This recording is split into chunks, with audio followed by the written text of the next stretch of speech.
সর্ষের মধ্যে ভূত সবসময় থাকে, সেটাকে খুঁজে বের করতে হয়, সেটাকে তাড়াতে হয়, ঝাড়ফুঁক করে তাড়াতে হয়।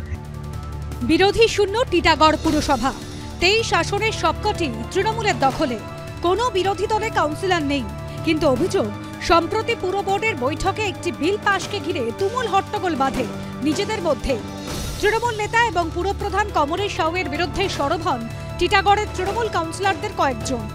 আর এই ঘটনা ঘিরে শাসক দলের ভিতরে দ্বন্দ্ব যখন সামনে চলে এসেছে, তখন টিটাগড় পুরসভার চেয়ারম্যান কমলেশ সাউয়ের পাশে দাঁড়িয়ে তৃণমূল কাউন্সিলরদের একাংশকে হুঁশিয়ারি দিয়েছেন ব্যারাকপুরের তৃণমূল বিধায়ক রাজ চক্রবর্তী। আমাদের প্রচুর এমএলএ ছিল, প্রচুর এমপি ছিল যারা 2021 সালে অন্য দলে চলে গেছিল, আবার প্রয়োজনের সময় আবার চলে এসছে। এরকম কাউন্সিলর দলের মধ্যেও অনেকে থাকে যারা 2024 ইলেকশনে অন্য দলকে সাপোর্ট করেছে এবং তারা আমাদের দলের কাউন্সিলর হয়েই আছে এখনো। এটা এক ধরনের দল বিরোধী কাজ আমি মনে করি, এবং দলকে মানে বিপদের মুখে ফেলা এবং দলকে বিব্রত করার জন্য যারা করে, আমার মনে হয় এদের মধ্যে যদি কারোর ইন্টেনশন থেকে থাকে যে বিজেপিকে সোশ্যাল মিডিয়াতে আমাদের দল বিরোধী কিছু কথা লেখার জন্য প্রভোগ করছে, তাহলে তাদেরকে চিহ্নিত করা হবে নিশ্চয়ই, এবং আমরা কয়েকজনকে চিনতে পারছি। বিধায়ক রাজ চক্রবর্তীর গলায় এরকম হুঁশিয়ারির পর দুর্নীতি ইস্যুতে তৃণমূলকে আক্রমণ করতে ছাড়েনি বিজেপি। তারা নিজের বাজেট পাস করতে পারছে না, এদের বোর্ড মিটিং করতে পারছে না, ওদেরই কাউন্সিলর চেয়ারম্যানের বিরুদ্ধে বলছে যে চেয়ারম্যান কারাপশন করেছে। কাউন্সিলরদের অভিযোগ চেয়ারম্যানের বিরুদ্ধে, চেয়ারম্যানের অভিযোগ কাউন্সিলর বিরুদ্ধে। যারা অভিযোগ করছে তারাও যে নন কারাপ্ট না, তারাও কারাপ্ট, কিন্তু ওরা সুযোগ পাচ্ছে না বেশি কারাপশন করার।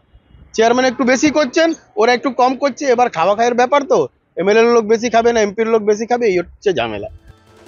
2022 সালে রাজ্যের অন্যান্য পুরসভার সঙ্গে টিটাগড় পুরসভায় ভোট হয়। 23টি ওয়ার্ডের সবকটিতেই জয়ী হন তৃণমূলের প্রার্থীরা। এবার সেখানে বোর্ড মিটিংয়ে বিল পাশ করানো নিয়ে প্রকাশ্যে চলে এসেছে তৃণমূলের দ্বন্দ্ব। সমীরণ পালের রিপোর্ট, এবিপি আনন্দ, উত্তর 24 পরগনা।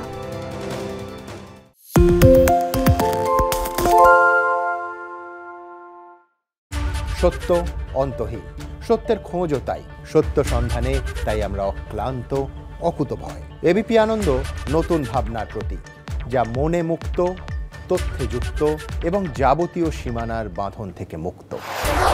সীমা না শব্দটির মধ্যে লুকিয়ে আছে মানা শব্দটি, যেন চোখ রাঙানি এক অদৃশ্য বেড়াজাল, যা আটকে রাখে আমাদের এক ছোট্ট গণ্ডির মধ্যে। একমাত্র সঠিক খবরই গড়ে তুলবে এক মুক্ত সমাজ। সেই জগৎ গড়ার লক্ষ্যে কোনো সীমানার ঠুকুটি আমরা মানব না। এবিপি আনন্দ এগিয়ে থাকে, এগিয়ে রাখে।